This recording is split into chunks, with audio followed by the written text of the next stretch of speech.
आज एक ऐसी चोरी की कहानी है जिसे कहते हैं कि डायमंड की चोरी। इस सदी की शायद सबसे बड़ी डायमंड हाइस्ट।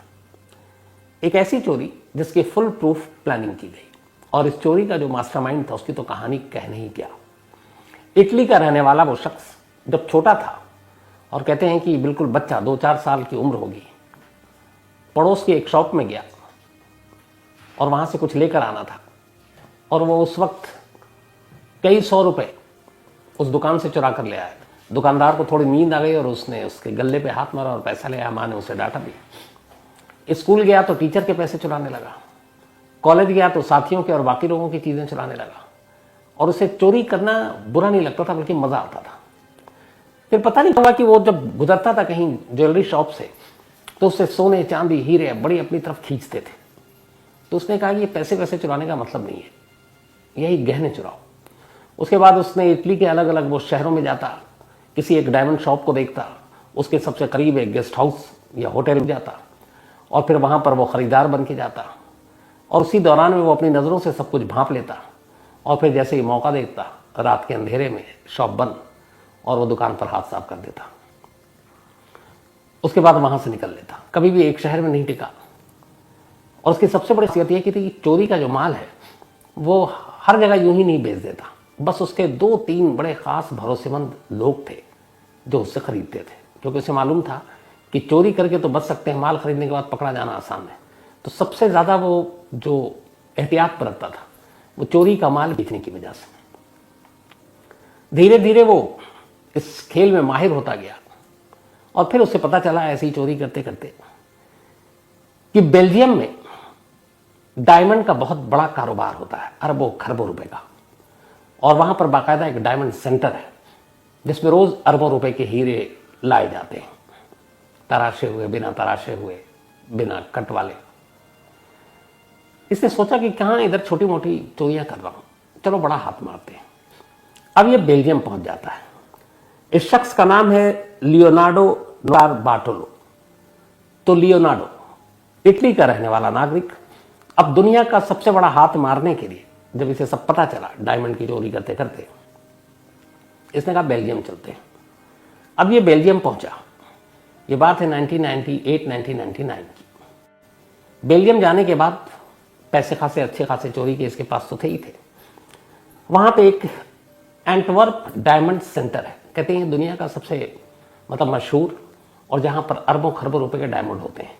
तो एंटवर्प डायमंड सेंटर ये बेल्जियम में है और बहुत ही भीड़ भाड़ वाली जगह पर है। एक पूरी बिल्डिंग है और वहां पर डायमंड का कारोबार होता है। दुनिया भर से लोग आते हैं बेशकीमती हीरे लेने बेचने और दिन भर कारोबार होता है। और जब रात को ये बंद होता है तो उसी बिल्डिंग के नीचे बेसमेंट में 2 मंजिल है। उन 2 मंजिला बेसमेंट जमीन के अंदर जो 2 मंजिल है वहां पे सारे ये डायमंड और उसके साथ गोल्ड ये सब एक तिजोरी में रखे जाते थे। इस बिल्डिंग की खासियत यह थी कि एक तो सीसीटीवी कैमरा, जगह जगह सेंसर, अलार्म, यहां तक कि एक ऐसा सर कि अगर आप वहां गए तो आपके बॉडी के टेम्परेचर और तापमान से भी वो बजने लगेगा, तो सिक्योरिटी अलर्ट हो जाएगी। जो इन्होंने जहां पे सारे डायमंड रखते थे उसके बाहर एक बहुत भारी और मोटा लंबा चौड़ा स्टील का एक गेट था। कहते हैं कि इस गेट को इस तरीके से बनाया गया था कि अगर कोई घुस भी जाए चोर और उसको ड्रिल करके काटे तो उस गेट को काटने में 8 घंटे लगेंगे। अब 8 घंटे तक तो कोई काटता नहीं रहेगा, पकड़ा जाएगा। इसके अलावा उस गेट को अगर खोल भी लिया तो फिर अंदर एक और दरवाजा है और उसकी चाबी है और वो चाबी करीब 1 फुट की है। अच्छा, जो मेन ड्रिल जो स्टील वाला है उसको काटने के अलावा उस पर एक लॉक है जो न्यूमेरिकल नंबर है और उसमें 0 से 99 अलग अलग कोड डाले होते हैं और वो कोड भी बदलता रहता है हर हफ्ते। तो वो कोड है, स्टील का गेट है, अंदर एक दूसरा ताला है, 1 फुट लंबी उसकी चाबी है और जब इन दोनों को आप पार करें और अंदर जाए तो अंदर सेंसर है, कैमरे हैं, अलार्म है। तो ये सारी चीजें ये हैं कि फौरन अलर्ट कर दें।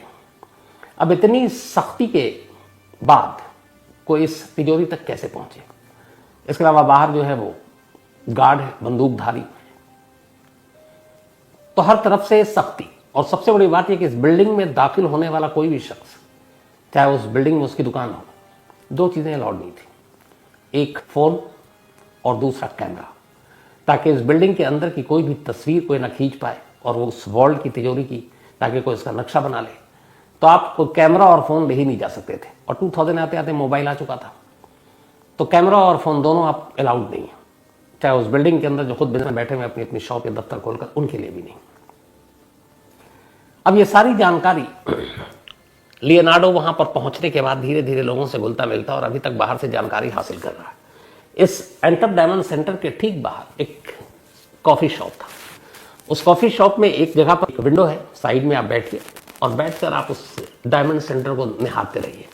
अंदर से बाहर आते हुए लोग, बाहर से अंदर जाते हुए लोग सब दिखेंगे। पूरे दिन लोग बैग में, पॉकेट में ऐसे अपने सारे हीरे लेकर निकलते या हीरे लेकर आते, तो सारी चीज़ें समझ में आती, आप बाहर से देख सकते हैं। लियोनार्डो इस कैफे शॉप में महीनों बैठा रहा। वो जाता है खास वक्त और उसको देखता, दिन में देखता, फिर जब ये डायमंड सेंटर बंद हो जाता तो रात को भी जाकर बैठकर देखता कि रात को क्या हालचाल है। कई महीने उसने सिर्फ नजर रखी। उसके बाद उसे लगा कि अब बिना अंदर दाखिल हुए ये चोरी नहीं हो सकती। अब अंदर के बारे में कोई जानकारी तो है नहीं, न नक्शा है, न फोटो है, क्योंकि सब कुछ बैन है। तो उसने कहा अंदर जाना पड़ेगा। अंदर जाने का तरीका क्या है उसने पता किया। उसने कहा कि यहाँ पे एक डायमंड व्यापारी बनकर इस बिल्डिंग में दाखिल होना होगा और आपको अंदर एक शॉप या ऑफिस लेना होगा। इसने एक छोटा सा ऑफिस इस डायमंड सेंटर के अंदर दिया, जो बात है 2000 की। अपने आप को इटली का एक डायमंड का और डायमंड और दूसरे स्टोन्स का इसने एक बिजनेसमैन बताया और उसके बाद अब वो अंदर दाखिल हो गया। जो ओनर होते हैं, जिनका ऑफिस है या शॉप है, उनके लिए एक सिक्योरिटी पास मिलता है, जो पूरे बिल्डिंग में कहीं भी बेरोक टोक आ जा सकते हैं। लेकिन उनके लिए भी है कि आप फोटो नहीं खींच सकते, आप मोबाइल यूज नहीं कर सकते। तो अब लियोनार्डो इस डायमंड सेंटर के अंदर पहुंच चुका था। एक ऑफिस उसके नाम किराया दे रहा है, कुछ उसने डायमंड अंदर में खरीदे भी, बाकी जो अंदर शॉप थे इन्वेस्ट किया उसने। धीरे धीरे अब उस शॉप में या उस ऑफिस में आने जाने के दौरान अब पड़ोसी के दुकानदार, बाकी लोगों से, वहाँ आने वालों से उसकी बातचीत शुरू हुई। जो सिक्योरिटी गार्ड है उनसे बातचीत शुरू हुई। वक्त बीतता गया, कार्ड उसके पास था। अब वो उसने ऐसी जान पहचान बना ली कि गेट पे भी उन्हें पता है अगर सिक्योरिटी गार्ड है कि इसका ऑफिस है इस बिल्डिंग में, तो फिर आपकी जान पहचान हो जाती, तो फिर आपके ऊपर उतना ध्यान भी नहीं देते। तो अब धीरे धीरे उस डायमंड सेंटर के अंदर के बाकी जो ओनर थे या बाकी स्टाफ, वो लियोनार्डो को अब पहचानने लगा। धीरे धीरे अब लियोनार्डो कई बार उस जो ज़मीन के नीचे 2 मंजिल जहाँ पर ये वॉल्ट, ये तिजोरी है, वहाँ तक भी गया। उसने वो तिजोरी भी देखी, स्टील का दरवाज़ा भी देखा, लेकिन उसके देखने भर से कुछ नहीं था। उसने कहा कि यहाँ के सारे नक्शे, क्योंकि ये इतनी बड़ी चोरी थी कि वो अकेला कर नहीं सकता था, और अभी तक वो अकेला है, बस उसके दिमाग में ये सारी साजिश चल रही है। तो उसने कहा कि यहाँ के नक्शे और वो सारी चीज़ें बड़ी ज़रूरी हैं। अब सवाल ये है कि कैमरा अलाउड नहीं है, आप मोबाइल ले नहीं जा सकते, तो फिर कैसे? फिर उसने उसका एक तरीका निकाला। उसने मार्केट से एक पेन खरीदा, एक पेन कैम, वो पेन जिसमें कैमरा होता है हाई रेजोल्यूशन का। और वो शुरू से ही जब उसने ये ऑफिस खरीदा, हर चीज़ उसके जहन में पहले से थी। वो हमेशा शर्ट पहनकर अपने ऑफिस जाया करता इस डायमंड सेंटर में, और शर्ट भी वो जिसके अंदर जेब हो। और पहले दिन से ही जब वो जा रहा था तो उस अपनी पॉकेट में शर्ट के एक पेन रखता था। अब धीरे धीरे वहाँ वो सब कुछ जान पहचान हो गई। उसके बाद इसने कहा कि अब तस्वीर खींचने के लिए सिर्फ एक पेन कैम ही काम आ सकता है। इसके बाद उसने एक कैमरा वाला पेन खरीदा। अब उसको पहले दिन शर्ट में वही लगाया, कैमरा ऊपर की तरफ है। चूंकि सारे सिक्योरिटी गार्ड जानते हैं, सब कुछ सभी जानते हैं, और डेली जब आपको देखते हैं आप क्या पहनते हो, ये तो एक ही वेशभूषा, एक ही चीज़, चौंकता कोई नहीं है। पेन भी उसकी जेब में रहती है। तो अब कैमरा वाला पेन लेकर दाखिल हुआ, किसी ने कुछ नहीं देखा। वो आराम से अपना काम किया। उस दिन कुछ काम यूज़ नहीं किया पेन का। अब उस पेन के साथ आता। अब धीरे धीरे उसने पेन से फोटोग्राफ लेने शुरू किया। वो इधर उधर घूमता, वो सारी चीज़ें रिकॉर्ड होती, वीडियो भी था उसमें। इसके बाद अब वो वॉल्ट की तरफ जाने लगा। अब लेकिन वॉल्ट में जाने के बाद जितनी आप बहुत देर तक खड़े नहीं हो सकते, तो कैसे वहाँ के सारी चीज़ें ने, तो उसने तस्वीरें तो ले ली, तो उसे पता चला कि इसका एक कोड है दरवाजे का, जो 0 से 99 के बीच में 4 डिजिट का एक कोड है, लेकिन वो कोड क्या है पता नहीं, और उस कोड से ही वो दरवाज़ा खुलता है पहला, और अगर उसके साथ छेड़छाड़ हुआ, गलत कोड डाला, तो फिर अलार्म सेंसर सब बच जाएगा, सब चौकन्ने, फिर तो सीधे गोली भी पड़ सकती है। तब ये घूम रहा है, लेकिन कोड जो है वो वहाँ का जो मेन सिक्योरिटी इंचार्ज है, जब भी किसी को ज़रूरत होती है अंदर जाने के लिए, किसी शॉपकीपर को, किसी को, वही खोलता है। अब वो जब खोलता है तो दिखता नहीं है, इसके पेन में रिकॉर्ड नहीं होता है। तो ये बड़ा परेशान कि सब कुछ तो हो गया, कोड का क्या करें। फिर इसने एक तरीका अपनाया। शाम को अक्सर जब सारे लोग चले जाते और धीरे धीरे अंधेरा होने लगा, बत्तियां बुझा दी जाती, सेंसर सारे बस और अलार्म ऑन रहते, तो ऐसे वक्त में उसने एक चीज़ देखी कि उस गेट के सामने एक ऐसी जगह है जहाँ पर कहीं होता है ऐसे रूफ टाइप चीज़ें, तो वहाँ एक स्पेस था जिसके ऊपर उस पेन को रखा जा सकता है, और वहाँ से उस एंगल से अगर कोई वो दबाता है नंबर कोड, तो वो नंबर दिख सकता है। एक रोज़ मौका पाती उसने देखा कोई नहीं, और उसने पेन को ऊपर रख दिया और रख कर चला गया। नेक्स्ट डे आया, आने के बाद फिर थोड़ा लेट हुआ ताकि अंधेरा हो जाए। उसने पेन उठाया, वापस गया, कोड उस पेन में कैद हो चुका था जो सिक्योरिटी गार्ड ने डाला था। अब ये भी हो गया। अब धीरे धीरे उसे उसके बारे में सब कुछ पता चल गया, कौन सा है, कहाँ पर है। अब उसे लगा कि इस काम में बाकी लोगों को शामिल करना चाहिए। इसके बाद ऐसे लोगों की इसने तलाश शुरू की। 4 लोग इसे मिले, और चारों अलग अलग फील्ड के माहिर। उन चारों को इसने अपनी पूरी प्लानिंग बताई, और चारों इस काम को करने के लिए राजी हो गए। ये जो 4 लोग थे, इन चारों के इसने कोड नेम रखे थे। आपको याद होगा मनी हिस्ट जैसे शहर के नाम पर रखा था, तो इसमें भी इसने हर एक के अलग अलग नाम रखे थे। और वो नाम कुछ ऐसे थे कि एक का नाम था मॉन्स्टर, एक का नाम था स्पीडी। स्पीडी वो शख्स था जो इलेक्ट्रीशियन भी था और ऐसी चीज़ों को अलार्म वलार्म इन सबको डिसअलार्म करने में माहिर था, और बहुत तेज़ी से, इसलिए इसका नाम रखा था इसने स्पीडी। द मॉन्स्टर ये काफ़ी हेवी था, मतलब कदकाठी से भी मजबूत था, और ड्राइविंग भी बड़ी अच्छी आती थी, भाग सकता था, और ये ताले वाले का भी थोड़ा एक्सपर्ट था, ऑलराउंडर था। एक था द जीनियस। जीनियस का काम था खासतौर पर, एक तो अलार्म वाला हो गया था स्पीडी, सेंसर को खराब करना या रोकना, तो तीसरा जीनियस, और चौथा था द किंग ऑफ की, चाबियों का राजा। ये सबसे ओल्ड मैन था, इसकी उम्र होगी करीब 60 साल। दुनिया का कहते हैं कि कोई भी ऐसा ताला नहीं जो किंग ऑफ की नहीं खोल सकता। तो ये चारों अपने अपने काम के महारथी, और इन चारों को उसने कहा कि शायद दुनिया की सबसे बड़ी चोरी होगी, कामयाब हो गए तो 7 पुश्ते हमारी बैठ कर खाएंगे, लेकिन हमें काबिल लोग चाहिए। इन चारों को उसने सिलेक्ट किया। अब ये 4 और लियोनार्डो 5। अब इनको चाहिए था एक और लोकल शख्स जिसकी शहर के अंदर एक तिजोरी का शॉप हो। ढूंढना शुरू किया गया। एक लालची मिला, और उसके पास सारी तिजोरियां थी। उसने उसको भी अपने इस काम में शामिल किया, लेकिन यह नहीं बताया कि काम करना कब है। अब इसके बाद जो उसके पेन में सारी तिजोरी की तस्वीरें और वीडियो कैद हुई थी, वो सारी चीज़ें उसने उनको दिखाया, उस तिजोरी एक्सपर्ट्स को। उसके बाद उसका एक रिप्लिका, एक बिल्कुल हूबहू वैसी ही एक तिजोरी तैयार हुई, विशालकाय स्टील की, एक बड़े से गोदाम में। गोदाम के अंदर वो तैयार किया गया उसी वीडियो और तस्वीरों के जरिए। एक रोज़ जब लियोनार्डो पहली बार पहुंचा उस तिजोरी को देखने, तो चौंक उठा। उसका कि वो सचमुच उस रियल तिजोरी के पास खड़ा है। अब उसमें यह हुआ कि सारे नंबर लगाए गए, वैसे ही कि आध घंटे से पहले वो ड्रिल से कटेगी नहीं। अब इन चारों महारथियों को कहा गया कि तुम इस तिजोरी के साथ खेलो, और अब आगे का काम तुम्हें ऐसे ही करना है। तो यहाँ पे इनको टाइम जाता था, कितने टाइम में तुम खोलोगे, तोड़ोगे, सेंसर को तुम बेकार करोगे, अलार्म को तुम रोकोगे, और ये सारी चीज़ें उस जगह पे फिट की गई। मतलब हूबहू वैसी ही सारी चीज़ें तैयार कर ली गई, बिल्कुल रियल सेट टाइप। सब कुछ हो गया। कई बार इन लोगों ने रेकी कर ली। इन सारी चीज़ों में 3 साल बीत गए। लियोनार्डो ने इन 3 सालों में कुछ नहीं किया। इन्वेस्ट किया, उसी डायमंड सेंटर में अपनी एक ऑफिस ली, और बस उस तिजोरी और उन जगहों के बारे में सारी जानकारी इकट्ठा करता रहा। 3 साल बीत गए, सारी तैयारियां पूरी हो गई। अब इसके बाद बारी थी इस चोरी की, दुनिया की सबसे बड़ी डायमंड की चोरी की। यहाँ पे ज़्यादातर जो सिक्योरिटी गार्ड और वो थे इस बेल्जियम के उसमें यहूदी लोग ज़्यादा थे। उनकी ख़ास एक प्रेयर और बाकी चीज़ों का टाइम होता था रात के वक्त, और सैटरडे संडे बहुत ही कम गार्ड होते। उसकी वजह थी इस पूरी बिल्डिंग में सिक्योरिटी सिस्टम इतनी ज़बरदस्त थी, अलार्म हो, सेंसर हो, तिजोरी का गेट इतना कि कोई खोलने का सवाल ही नहीं है। तो सब बेपरवाह, मतलब बेफिक्र थे कि यहाँ कभी कोई चोरी नहीं होगी। तो सैटरडे की रात चुनी गई। उस वक्त ख़ास ये जो कुछ यहूदी जो गार्ड वहाँ पे ड्यूटी पे होते थे, उनकी एक ख़ास रूटीन थी कुछ अपना धार्मिक वो करने की। तो सैटरडे की रात चुनी गई। तारीख थी 15 फरवरी 2003, 15 फेब 2003, सैटरडे की नाइट।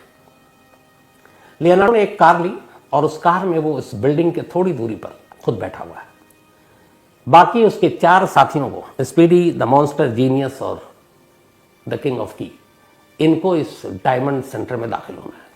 डायमंड सेंटर में आप दाखिल कैसे हो, तो उसके लिए भी पूरी रैकी की गई। डायरेक्ट घुस नहीं सकते थे आप, क्योंकि पहले ही स्टेप से आप कैमरे के सामने आ जाते हैं। इस डायमंड सेंटर के ठीक बराबर में एक बिल्डिंग थी और उस बिल्डिंग में फासला बहुत कम था। उस बिल्डिंग पे एक पाइप जैसी चीज थी इस बिल्डिंग में दाखिल होने के लिए। तो ये दूसरी बिल्डिंग में गए और उस बिल्डिंग से फिर उस पाइप के सहारे इस डायमंड सेंटर की बालकोनी में पहुंच गए। ऊपर पहुंचने के बाद अब इनको अंदर दाखिल होना है। अंदर दाखिल होना है और ये भी पता है कि सेंसर है और लाइट है। तो सबसे पहले जो ये तय हुआ था वो ये कि अंदर दाखिल होते ही आपको सबसे पहले उस जगह की लाइट बंद करनी है जहां पर तिजोरी है, नीचे दो मंजिला है, और उस लाइट को बंद करने के लिए एक खिड़की खोलनी थी और उस खिड़की से इनको अंदर दाखिल होना था और फिर नीचे जाना था। अच्छा, इस पूरी रेकी और ट्रेनिंग के दौरान जो सबसे इंपॉर्टेंट चीज़ थी वो ये कि चूंकि जहाँ पे वॉल्ट रखा हुआ है वहाँ पे लाइट जल रही है और लाइट के साथ कैमरा भी है अंदर। तो अगर आप वॉल्ट तोड़ भी लेते हैं और घुसते हैं तो सीधा सीधा आप कैमरे में कैद हो जाएंगे और जो मॉनिटर कर रहा है वो आपको देख लेगा। तो ये हुआ कि अंधेरे में ही वॉल्ट खोलना है, अंधेरे में ही सब कुछ करना है। उसकी इन्होंने प्रैक्टिस की अंधेरे में, इसलिए कि जहाँ पे वॉल्ट है वहाँ पे रोशनी नहीं होगी, पहले ही बंद कर दी जाएगी। अब सब कुछ चूंकि इनके पास सेम नकली वैसी ही तिजोरी थी तो ये अंधेरे में ही उसको घुमाते, अंधेरे में उसके कोड डालते, सब कुछ अंधेरे में। तो इन्होंने यही किया, उस खिड़की से घुसे। सबसे पहले वहाँ पे जो सेंसर था इन्होंने अपने साथ एक तो ये हेयर स्प्रे लेकर गए थे और इन्हें पता था कि जो बॉडी टेम्परेचर और बाकी चीज़ों के जो वो है वो अगर हेयर स्प्रे डाले तो उसमें ऑयल और बाकी चीज़ें होती है वो काम करना बंद कर देता है। इसके बारे में इन्होंने पूरी टेक्निकल नॉलेज ली थी। तो पहले अंदर घुसे। जो सबसे पहली चीज़ थी, पूरा चेहरा सामने नहीं लाया, एक कैमरा था। उस कैमरे पे इनके हाथ में एक बैग जैसी चीज़ थी, उस कैमरे के ऊपर डाला, कैमरा बंद। अब ये अंदर दाखिल होते हैं, मतलब ये दिख नहीं रहा है। अंदर दाखिल होते ही इन्होंने अब सबसे पहले जो हेयर स्प्रे अपने साथ लेकर आए थे वो सेंसर के पास उससे नज़दीक पहुंचकर उस पर डालते जाते हैं। सेंसर काम करना बंद करता जाता है, ठीक यही अलार्म के साथ करते हैं। उसके बाद ये नीचे पहुंचते हैं। नीचे सामने तिजोरी थी जिसकी ऑलरेडी रिहर्सल कर चुके थे। कोड इन्हें मालूम था पेन के जरिए, कोड से तिजोरी खोलते हैं। लेकिन अब सवाल ये था कि अंदर एक और दरवाज़ा और उस पर 1 फुट की चाबी, द किंग ऑफ की उसके लिए पहले से तैयार था। थोड़ी सी कोशिश करता है, दुनिया का कोई ताला नहीं था जो उससे न खुले, वो दरवाज़ा भी खुल जाता है। इसके बाद अब ये अंदर दाखिल होते हैं। अंदर भी सेंसर है, अलार्म है। वहाँ पर भी बहुत ही खामोशी से, बिना करीब आए, ताकि बॉडी के हीट से ही वो बजने लगे, तो अपने आप को दूरी रखकर वो स्प्रे मारा, उसको भी बंद किया। सारे सिस्टम जो अलार्म के थे इसको बेकार किया और अब अंदर सारे लॉकर थे। इन्होंने लॉकरों को खोलना शुरू किया। लॉकर में से जितने भी हीरे, गोल्ड, ये सब निकाला, अपने साथ बैग वैग भी लेकर आए थे, उसमें भरा। करीब 1 घंटा पूरा लगा, 60 मिनट। 60 मिनट के बाद ये लोग वहां से निकलते हैं, उसी बालकोनी के रास्ते फिर बाहर नीचे उतरते हैं। नीचे लियोनार्डो इनकी इंतजार इनका कर रहा था कार में। ये चारों पहुंचते हैं बैग के साथ, कार में बैठते हैं और वहां से निकल जाते हैं। वहां से निकलने के बाद क्या प्लानिंग, अभी तक किसी को पता नहीं है कुछ क्या है। वहां से निकलने के बाद आप चारों हाईवे की तरफ जाते हैं ताकि बेल्जियम की इस जो डायमंड सिटी सेंटर था इसे दूर जाए। करीब सुबह के 5:30 बजे थे जब ये लोग वहां से निकले थे, 5:30। उसके बाद शहर पे दीपक पे चहल पहल शुरू हो जाती। तो वहां से निकलने के बाद अब ये सब हाईवे पे जाते हैं। हाईवे पे जाने के बाद एक कैफे में जाते हैं, भूख भी लगी, पूरी रात कुछ खाया नहीं, 5 सैंडविच खरीदते हैं। सैंडविच खरीदने के बाद और इसका बिल देता है लियोनार्डो, बाकायदा पर्ची कटती है, उसमें नाम वाम सब कुछ आता है जो उसने पे किया। अब वहां से फिर ये निकलते हैं, एक रास्ते में सुनसान जगह आती है, गाड़ी रुकती है।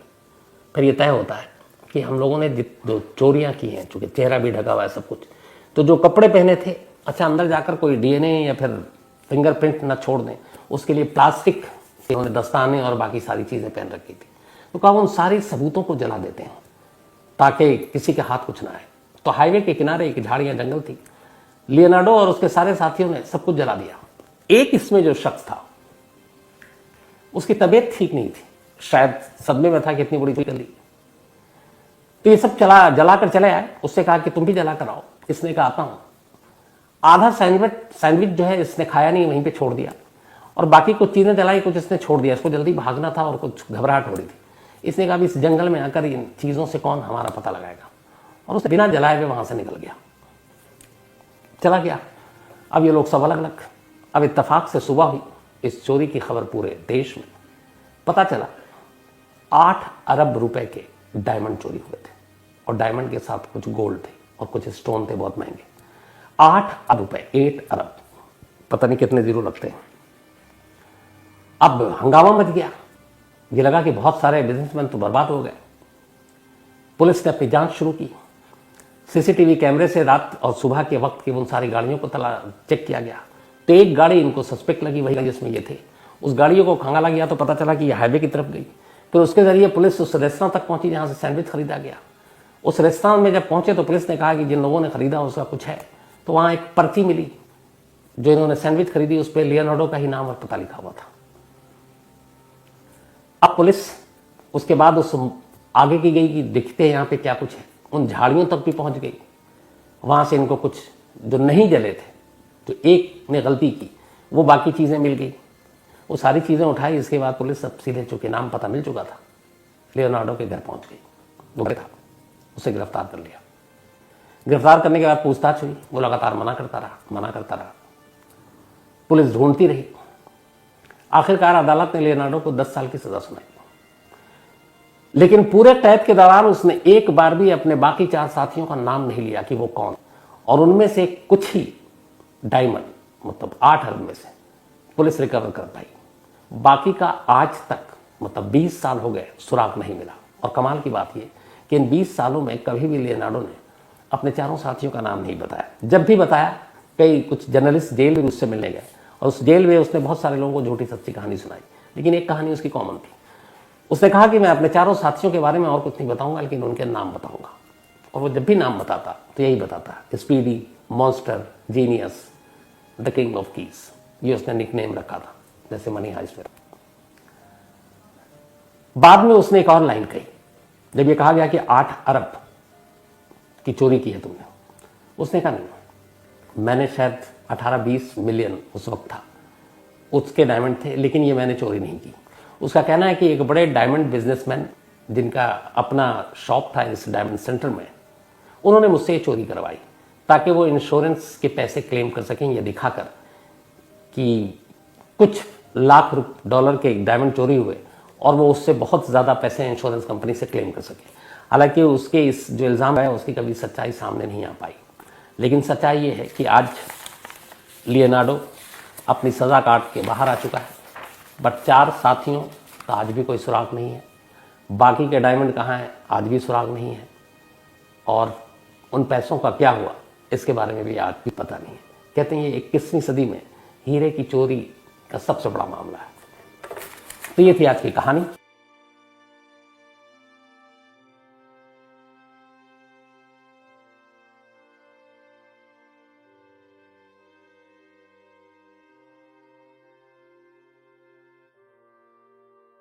इस वीडियो के उद्देश्य समझ में घट रही घटनाओं से लोगों को जागरूक करने के कार्य कर रहे हैं हम। इस वीडियो के उद्देश्य किसी को हाथ बचाना नहीं है।